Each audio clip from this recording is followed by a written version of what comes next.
Hello Sunny Hill, welcome back to today's Take 5 with Lou Bird roasting in the car.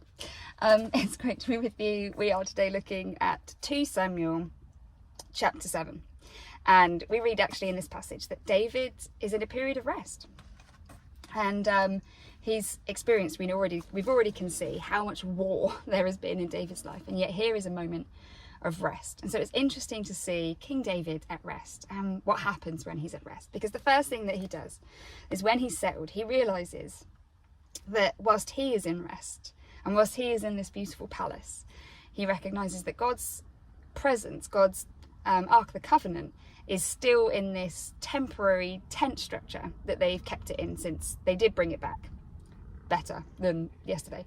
They did actually do what God told him to do, and we read about that in 2 Chronicles, I think, somewhere. 1 Chronicles 5. 1 Chronicles 15. 1 Chronicles 15, we read that the Ark of the Covenant does come back, but it remains in this sort of temporary tent structure. So David in this passage, he sat there at rest, sat there after war, sat there in victory and thinking, God, I don't like that I have, established a name for myself, that my kingdom is built, my palace is built, but yet your presence remains in this temporary structure.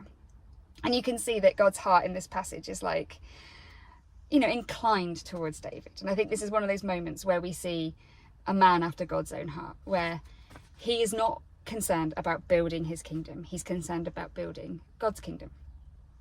And I wonder whether sometimes in our rest or in our busy, that's not necessarily what it always looks like for us. Whether there is still some part of us that is trying to build our kingdom, where we're trying to establish the things that we need. And that even in a period of rest, we're going, right, how can I, do my business? How can I make sure I'm, set up? How can I, extend my house, develop my house? I don't know, put more money in my bank, whatever it might look like. How can I do something that benefits me?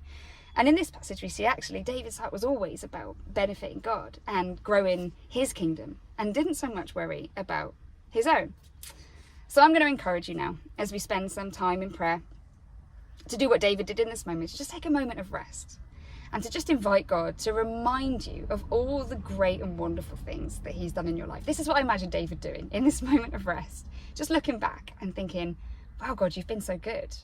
Wow, God, you've been amazing. Look at the victory you've brought me. Look at all you've brought me through. How can I do more for you?